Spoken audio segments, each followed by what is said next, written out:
Assalamu alaikum students, welcome to the second year English Unit 4 Part B.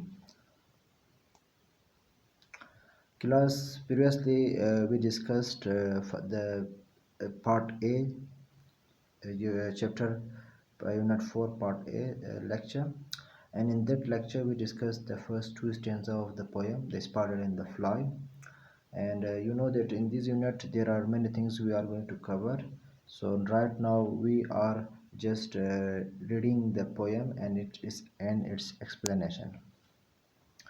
You know that the poem is written by Mary Howitt, and I have given this introduction. So we will directly go to the stanza number 3. In stanza number 3, as you know that in stanza number 2, the spider tries to invite the fly to his house. He wants her to come into his house and he wants to hunt her, but he does not have does it indirectly. For instance, in the first stanza, he just ask her to come. In the second stanza, he asks to have rest in his house. Now we goes to third stanza. That in the third stanza, what does he say? So said the cunning spider to the fly, dear friend, what can I do? As we have gone through the reading of the poem, I will just explain the lines. Like you see that there is a change in the tone of the spider. Dear friend, what can I do to prove the warm affection I have always felt for you? Now we can see in this part of the in third stanza, the spider tries to use feelings and emotions to attract the fly. I have within my pantry good store of all that's nice. Again, in addition to feelings and emotions, he also uses food as a weapon, food to entertain her. You know, in the world, there are many people who are just, we can say, when you use feelings, or when you use, we can say, food, their ideas, their perceptions, their behavior got changed. So this is the part of the, we can say, stanza that going on by the poetess, because she knew about the human psychology. I'm sure you are welcome. Will you please to take a slice? Oh, no, no, no, said the little fly. Kind sir, that cannot be. Now, in previous stanza, we noticed that the fly refused to go into the house of the spider.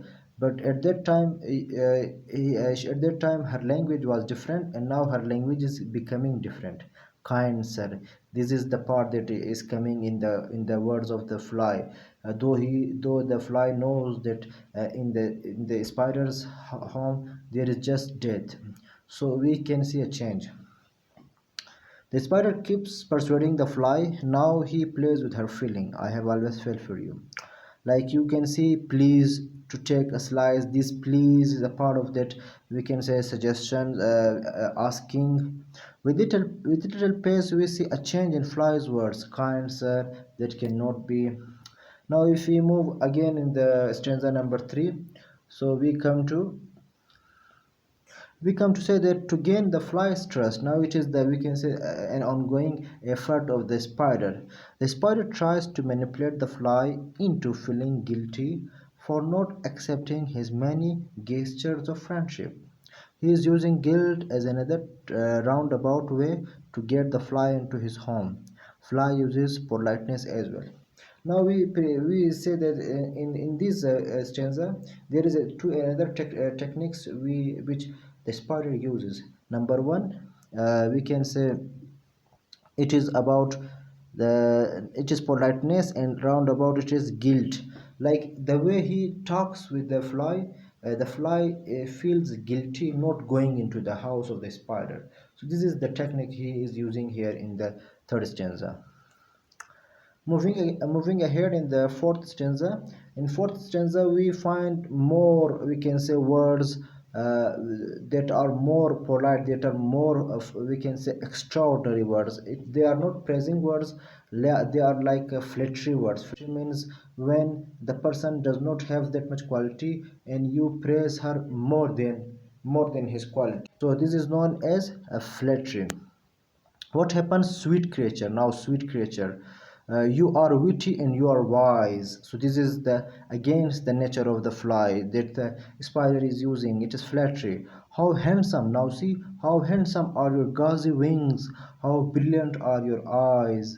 So these are the part of the techniques that now he is using. Previously he used guilt, previously he used emotions, feelings, guilty and politeness. Now he is again moving towards flattery. Flattery is the final sword of the spider.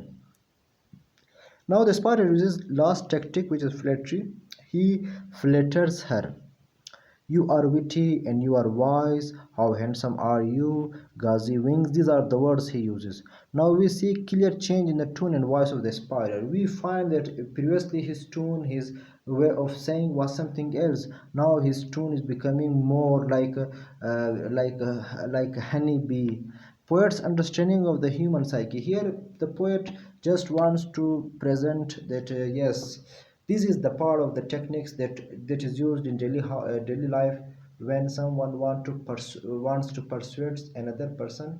He just flatters. He uses extra words. He uses pompous words to praise someone. It is not praise because that person is not that much worthy, but he uses extraordinary words to achieve their goals. Here the spider is wants to achieve her goal, and her goal is to hunt the fly. And previously he used some techniques that were failed. Now he using another techniques. Now we also see change in the tone of the spider, in the tone of the fly, like say, I thank you, gentle sir, she said. Previously, she was the fly used to refuse directly. Oh no, no, sir, no, I cannot come. But now the repetition of no, no, no is gone. He says, I thank you, gentle sir. She said. Now these are the words of the fly. For what you are pleased to say, and bidding you good morning. Now I will call another day. Now we see that the fly for the time being fly is going, but fly has indicated that he will come one day, he will come another day, he will come next day. The spider speaks as if the fly does not realize her own beauty. Like it seems that the flattery is in the part of her beauty. The fly does not know about her beauty, and he is extraordinarily praising her beauty, not from asking to the. Now previously it was just asking, the act of asking by spider. Now what is he doing? He's suggesting, will you walk into my parlor? This is the, we can say, a quotation from this stanza. See the change in the tone of both of them, both the spider and the fly.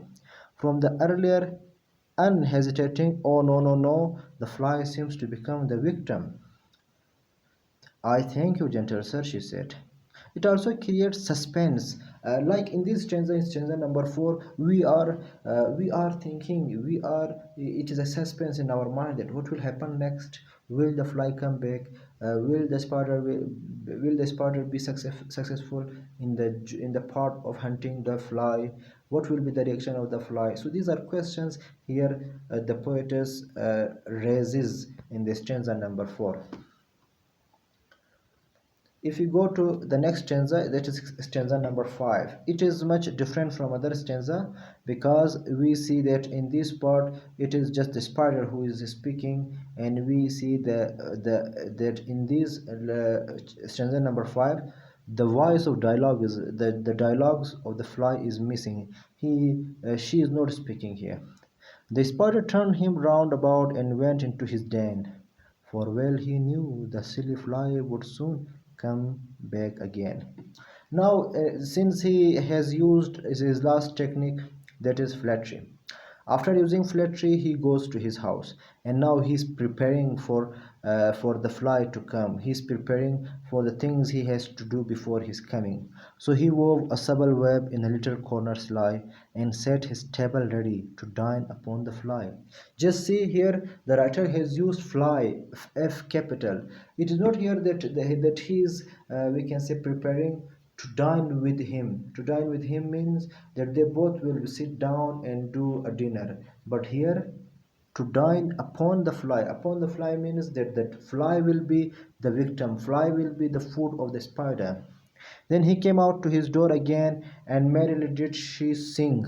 So now again, he is using a song where in which he use words that is full of flattery to call upon the fly. How he uses these words? Let's see.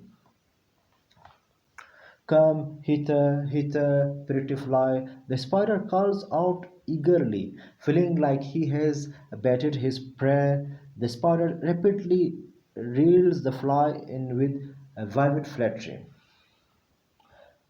The roles of the green and the purples refers to the color of the fly's body, and the crest or crown likely the fly's antenna.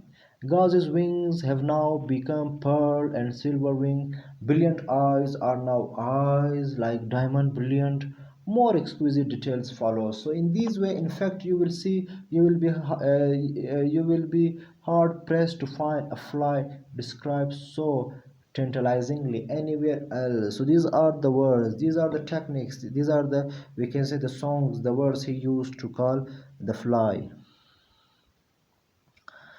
Now see, in this part we see a change in the behavior of the spider. The evil part of the spider comes to the point. His evil part is revealed. Before these, we were thinking that the spider could have good intention, but now he does not have good intention. Now he is waiting just to hunt the fly.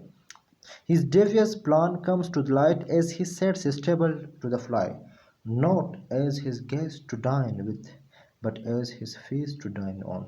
Like this is the, we can say, part. So it is both singing and flattering, both just to call the fly. Here we end the lecture unit 4 part B. We will also discuss further two stanza number 6 and stanza number 7 in the next part of the lecture. See you soon. Thank you so much.